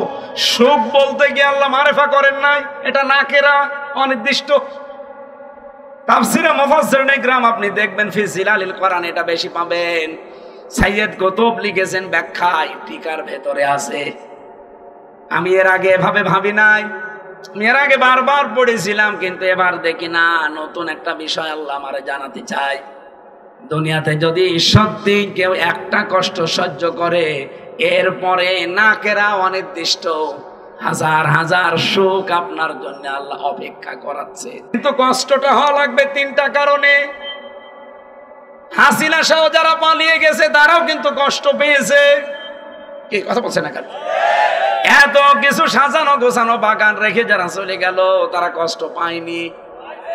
পাইছে। মানে আপনি একটা বাড়ি ছেড়ে যেতে চান না, আর ভূমি প্রতিমন্ত্রী 620টা বাড়ি ছেড়ে চলে গেছে, তার কষ্ট হয়নি? কষ্ট হয়েছে, কিন্তু এই কষ্টের পরে আল্লাহ সুখ দেবে এ কথা কোরআনে নেই। কষ্ট হওয়া লাগবে কয়টা কারণে? আরো জোরে বলেন আর একবার। আপনি দেখেন তো আপনার ভেতরে আছে কিনা। আপনার দুনিয়াতে যদি কষ্ট হয় আল্লাহর জন্যে, রাসূলের জন্যে, আর মানবতার জন্যে, এই তিনটা কারণে যদি কেউ একটা কষ্ট দুনিয়ায় সহ্য করে, যেহেতু হুসরুন এর আগে আলিফ লাম মা, একটা কষ্টের সাথে সাথে ইসরা, আল্লাহ আপনাকে কমপক্ষে ৭০টা সুখ দুনিয়ার জীবনে দেখাবে। এটা আজ বাস্তব প্রমাণ।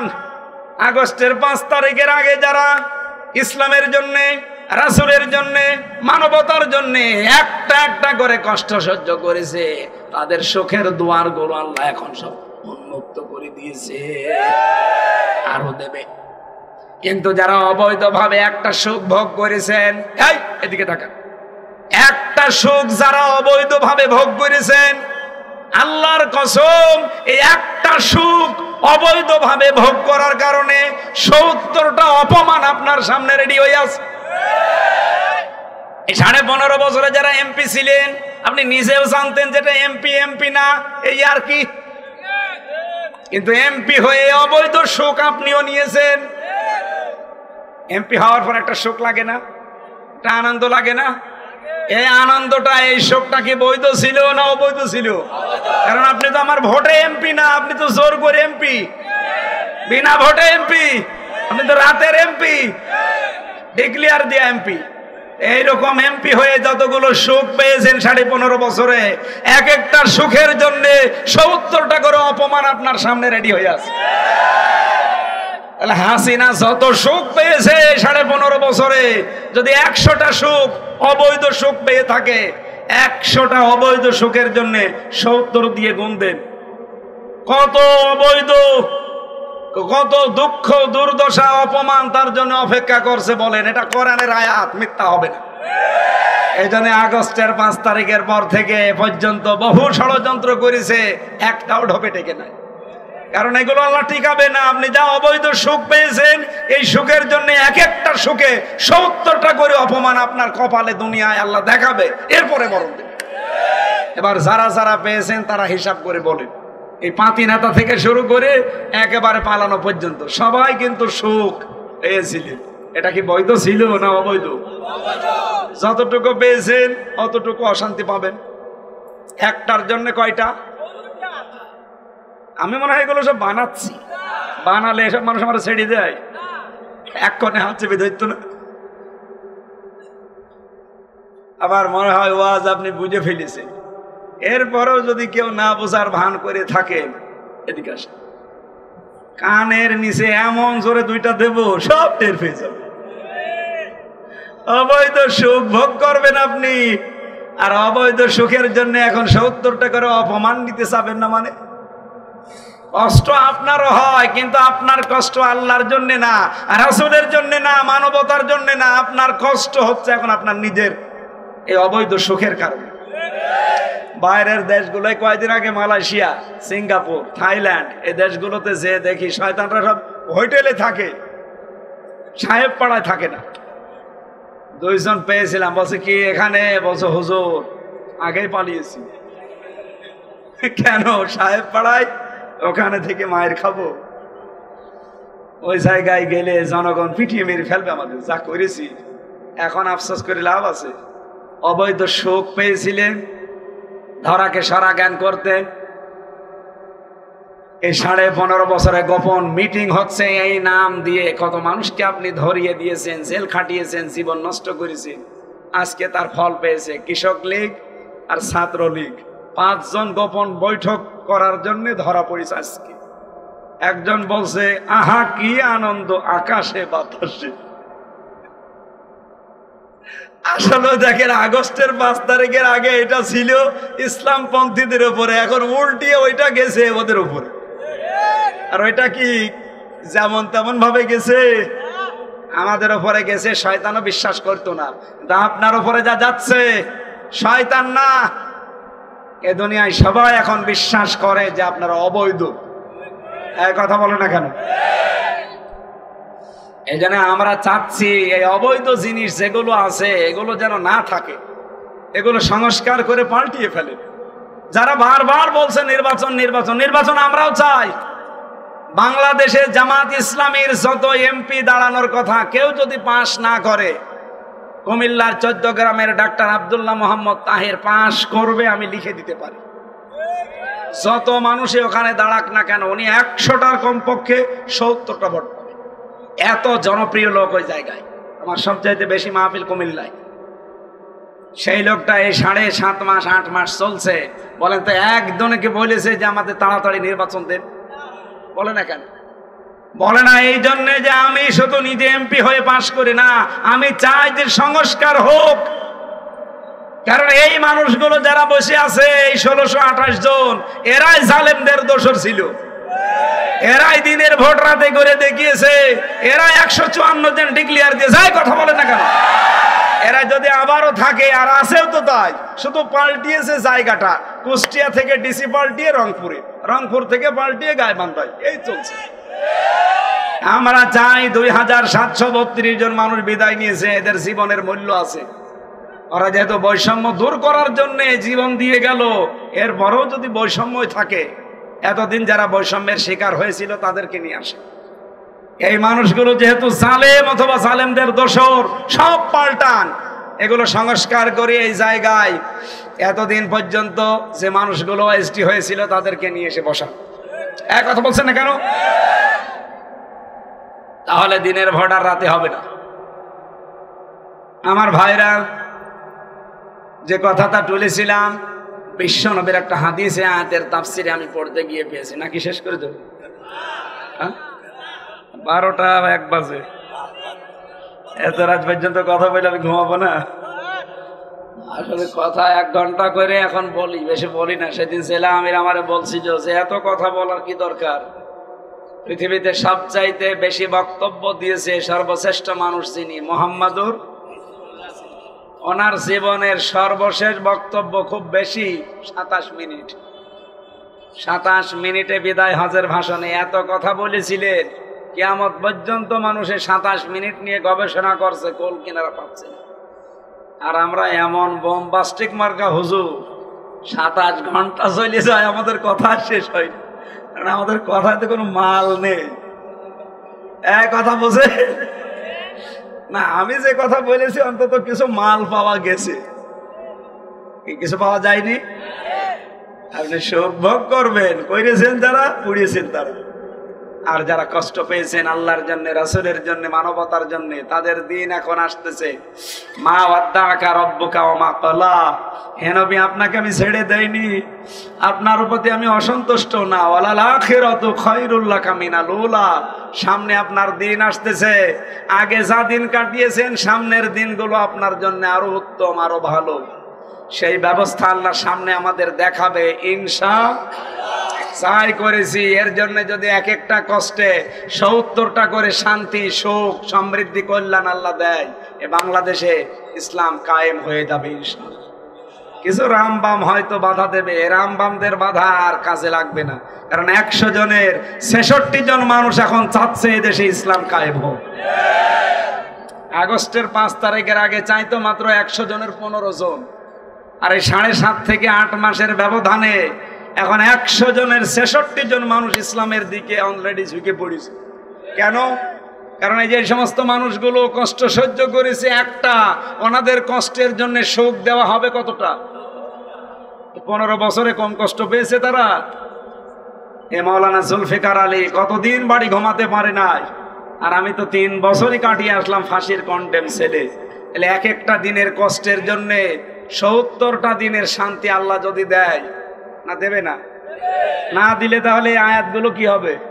ইন্না মাআল উসরি ইসরা। অবশ্যই আল্লাহ দেবে। এজন্য আমার বিশ্বাস আল্লাহ আমাদেরকে দেখাবেন। যে হাদিসটা বলার জন্য আয়াতের সাথে রিলেটেড, একটু ভালো করে খেয়াল করেন তো। আল্লাহর নবীর সাহাবী হযরতে আবু যর রাদিয়াল্লাহু তাআলা আনহু, তিনি নিজের বাড়ি থেকে নবীজির বাড়ি পর্যন্ত প্রায় 83 কিলোমিটার দূর। এত দূর থেকে তিনি আসলেন, বিশাল একটা লম্বা হাদিস তিনি বর্ণনা করলেন। নবীজির কাছ থেকে শোনার পর যাবার সময় বললেন, হে নবী, বারবার আসা যাওয়া আপনার কাছে আমার সম্ভব হয় না, আমি সবসময় আসতেও পারি না, তবে আমি যখন এসেছি বিশাল কথা আপনার কাছে আজকে শুনলাম, এত কথা আমার মনে রাখা সম্ভব না, আমি বাড়ি চলে যাচ্ছি। আপনি এমন কিছু কথা স্পেশাল ভাবে আমারে বলেন যেগুলো আমি দুনিয়ায় মেনে চলতে পারলে জান্নাতি হতে পারি। সুবহানাল্লাহ বলতে পারেন না? এবার নবীজি তাকে যে উপদেশগুলো দিলেন, এটা কি শুধু আবু যরকে না, আমরাও আছি? বলেন বলেন। এখানে এখন যে ওয়াজটা হচ্ছে এটা আপনার জন্য, আমার জন্য। বিশ্বনবী ডাক দিয়ে বললেন, ও সেইকা বিতাকওয়াল্লাহ, হে আবু যর, তোমাকে আমার প্রথম উপদেশ, তুমি তাকওয়া অবলম্বন করো। কি বলেন বলেন? তাকওয়া কি? তাকওয়ার মিনিং আমি পেয়েছি 4টা। কেউ যদি বলে যে আমি তাকওয়াবান হয়ে গেছি, 4টা বিষয় তার জীবনে থাকা লাগবে। আল খাউফু মিনাল জালিল, আল আমালু বিত তানজিল, আল কিনায়াতু বিল কলিল, আল ইস্তিদাদু লিয়াউমির রাহি। কয়টা বললাম? আল্লাহকে যেভাবে না দেখে বিশ্বাস করি, ওভাবে না দেখে ভয় করা লাগবে। আল্লাহর কোরআন অনুযায়ী আমল করা লাগবে। অল্পে তুষ্ট হওয়া লাগবে। আর আখিরাতের পুঁজি তৈরি করার জন্য সচেষ্ট হওয়া লাগবে। এই 4টা জিনিস যার ভেতরে পাওয়া যাবে, তার ভেতরে তাকওয়া পয়দা হয়েছে বলে বোঝা যাবে। নবীজি বললেন, তুমি তাকওয়া অবলম্বন করো। সাহাবী বলেন, হে রাসূল, তাকওয়া অবলম্বন করো, এর আগেও আমি শুনেছি, তাকওয়া অবলম্বন করলে কি হবে? নবীজি প্রথমে বললেন, ফাইন্নাহু আযয়ানু লিআমরিকা কুল্লিহি, এই পৃথিবীতে যত কাজ তুমি করবে, তাকওয়া অবলম্বন যদি করতে পারো, তাহলে সব কাজের ভেতরে আল্লাহ সৌন্দর্য দিয়ে দেবে। সুতরাং আমাদের কাজ কারবার যদি আমরা সৌন্দর্য মণ্ডিত করতে চাই, তাকওয়ার বিকল্প কিচ্ছু নেই। যে কোনো কাজে হাত দিলে এই কাজটা সৌন্দর্য মণ্ডিত হবে, যদি ভেতরে কি থাকে? তাকওয়া থাকে। 2 নম্বরে তিনি বললেন, কুলতু জিদনি ইয়া রাসূলুল্লাহ, হে আল্লাহর নবী, হে রাসূল, আপনি আমাকে আরেকটু কিছু বলেন। এটা তো আমি মানলাম, বুঝলাম। বিশ্বনবী ডাক দিয়ে বললেন, আলাইকা বিতিলাওয়াতিল কোরআন ওয়া যিকরিল্লাহি আযজা ওয়া জাল্লা, তুমি নিজের প্রতি ফরজ করে নিবা, দুনিয়াতে যতদিন বেঁচে আছো কোরআন তেলাওয়াত ছাড়বা না। এই কোরআন তেলাওয়াত করা, কোরআন পড়া, এইটার জন্য আপনাদের এই মাদ্রাসা নাকি অন্য উদ্দেশ্য দিয়েছে? জিকিরিল্লাহ আযজা ওয়া জাল্লা, আল্লাহর জিকির তুমি ছাড়বা না। এই 2টা জিনিস নিজের জন্য একেবারে অত্যাবশ্যক করে নাও। সাহাবী বলেন, হুজুর, এই 2টা যদি করি আমার কি লাভ হবে? বিশ্বনবী বলেন, এই 2টা কাজ করলে ফাইন্নাহু যিকরুল্লাকা ফিস সামা ওয়া নূরুল্লাকা ফিল আরদ, তোমার আলোচনা আমার আল্লাহ নিজে আসমানে করবে। আজ ডক্টর মোহাম্মদ ইউনূস প্রধান উপদেষ্টা, উনি যদি আমার আলোচনা মন্ত্রী পরিষদে বসে বসে 10 মিনিট করে, আমি কি আর আমি থাকবো? দারোগা আমারে বলেছে চাষি, আমি কি আর মানুষ আছি? বাংলাদেশে একজন প্রধান উপদেষ্টা যদি আমার নামে 10 মিনিট আলোচনা করে ওনার মন্ত্রী সভায়, তাই যদি আমার আনন্দ দেখে কে? আর পৃথিবীর সব কিছুর উপরে যিনি মহান আল্লাহ, আপনাকে নিয়ে তার ফেরেশতাদের সামনে আলোচনা করছে। যদি দুনিয়ায় কোরআন তেলাওয়াতে থাকতে পারেন, আর যদি আল্লাহর জিকিরে আপনার জীবনটা নিমজ্জিত রাখতে পারেন। 2 নম্বরে, বা নূরুল্লাকা ফিস সামা নূরুল্লাকা ফিল আরদি, জমিনে আপনি যতদিন চলবেন ফিরবেন, আপনার সামনে একটা অজানা আলো আল্লাহ দিয়ে দেবে, ওই আলোর নাম কোরআন। 3 নম্বরে সাহাবী বলেন, বলতো জিদনি ইয়া রাসূলুল্লাহ, হে নবী, আপনি আমাকে আরেকটু কিছু বলেন। বিশ্বনবী বলেন, আলাইকা বিতুলিস সামতি, তুমি নিজের প্রতি এটা ফরজ করে নাও যে বেশি সময় আমি চুপ থাকবো। এটা আমাদের ভেতরে নেই। আমরা কথা বলতে আরম্ভ করলে আমার মনে হয় ওর চাইতে বক্তা এই দুনিয়ায় আর কেউ নেই। এই চার দোকানে যান, দেখেন এখনো অনেকে গেজাচ্ছে, 100টা কথা বলে 98টা মিথ্যা কথা। এরকম মানুষ দেশে নেই।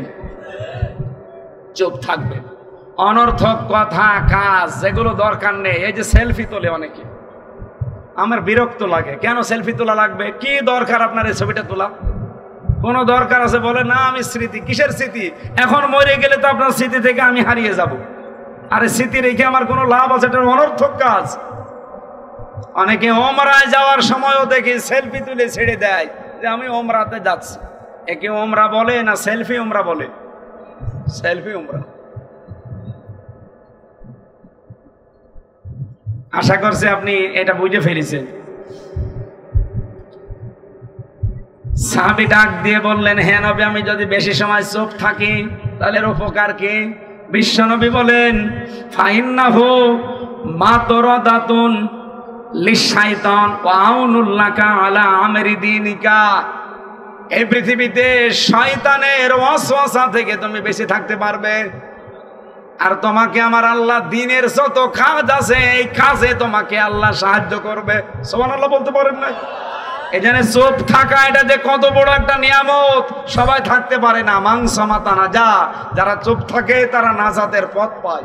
আমরা আজকে থেকে আমলটা করতে পারবো না ইনশাআল্লাহ। 4 নম্বরে সাহাবী বলেন, হে নবী জিদনি। বলতো জিদনি ইয়া রাসূলুল্লাহ, নবী আপনি আমাকে আরেকটু কিছু বলেন। বিশ্ব নবী বলেন, ইয়াকা ওয়াদহাকা, তুমি হাসবা কম, হাসির ব্যাপারে কন্ট্রোল থাকবা। বাংলাদেশ, ভারত আর পাকিস্তান আমি দেখলাম এই 3টা দেশে ডাক্তারদের নামে একটা মিথ্যা কথা ছড়ানো আছে। ডাক্তারদের নামে একটা মিথ্যা কথা ছড়ানো কি? বলে হাসলে হার্ট ভালো থাকে। কে বলেছে আপনাকে? কোরআন বলছে ফালিয়াদহাকু কলিলা ওয়া লাবকু কাসীরা, বেশি বেশি করে কান্না করো, কম কম করে হাসো।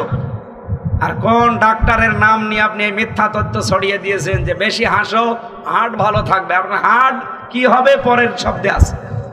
সাহাবী বলেন, হুজুর আমি যদি কম কম হাসি তাহলে আমার কি হবে, আর বেশি বেশি হাসলে কি হবে? বিশ্বনবী পরিচয় দিলেন, ফাইন্নাহু ইউমিতুল কলবা, বেশি হাসলে তোমার কলব মরে যাবে, আর আমরা বলছি কলব জিন্দা হবে। 2 নম্বরে ওয়ায়াযহাবু বিনুরিল ওয়াজহি, চেহারার উজ্জ্বলতা আল্লাহ নষ্ট করে দেবে। আশা করছি আপনি কথা বুঝেছেন। এখন থেকে হাসি কন্ট্রোল করা লাগবে। হাসলে তাবাসসুম হাসি আসবেন, মিষ্টি হাসি। বিশ্বনবী বলেন, আমি যা দেখি তোমরা যদি দেখতে পারতে জীবনে কোনোদিন অট্ট হাসি দিতে না। যারা দেয় ওগুলো দুনিয়াদের কথা বাদ দিলাম, আমরা অন্তত যারা আখিরাতে বিশ্বাসী তাদের এই আমলটা করা দরকার না? এরপরে সাহাবী বলেন, বলতো জিদনি, আপনি আমাকে আরেকটু কিছু বলেন। নবীজি বললেন, কলিল হাক্কা ওয়া ইন কানা মুররান, হক কথা বলবা, সব সময় সত্য কথা বলবা, যদিও এটা তিতা লাগে। এটা আছে এখন আর বাংলাদেশে, এটার আমল নষ্ট হয়ে যাচ্ছে। যদিও শুরু হয়েছিল আগস্টের 5 তারিখের পরে, কিন্তু এখন আবার আস্তে আস্তে বিলীন হয়ে যাচ্ছে। সাহাবী বলেন, হুজুর আমি যদি এই আমলটা করি কি পাবো? নবীজি বলেন, এই আমলের ব্যাপারে যে কথাগুলো আছে এই হাদিসে নেই, এর পরের হাদিসে আছে। কেউ যদি হক কথা সর্বদা বলতেই থাকে, তামাম পৃথিবীর সৃষ্টির ভেতরে আমার আল্লাহ তার প্রতি একটা অজানা ভয় তৈরি করে দেয়।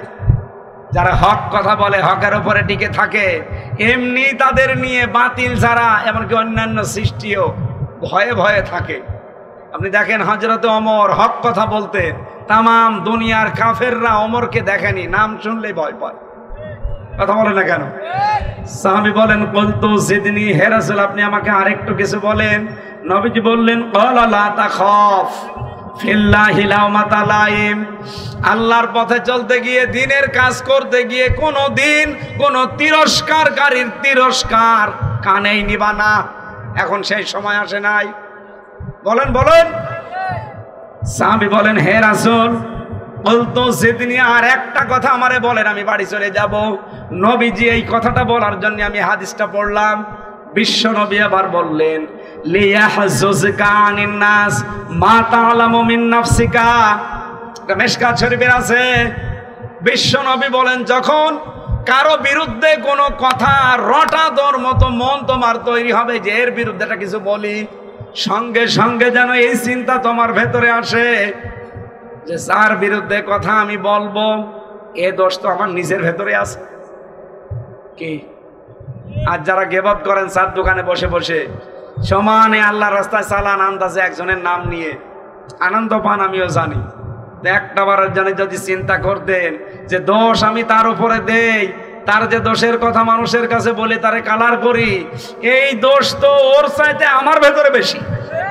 কথা বলেন, যখন এরকম কিছু মনে আসবে তখন নিজেকে কন্ট্রোল করবা। এই বলে সাহাবী বললেন, হুজুর আমি এবার বাড়ি যাই। বিশ্বনবী বললেন, যাও, গ্যারান্টি দিয়ে দিলাম যদি এই 7টা কথা মানতে পারো আমি নবী বলছি তুমি জান্নাতি। এটাকে সাহাবী আবু যরকেই শুধু নাকি আমরা বাসি? আমরা যেন 7টা কথা আজকে পুঙ্খানুপুঙ্খানুভাবে মানতে পারি, আমাকে সহ প্রত্যেককে আল্লাহ তৌফিক দেন, বলেন আমিন।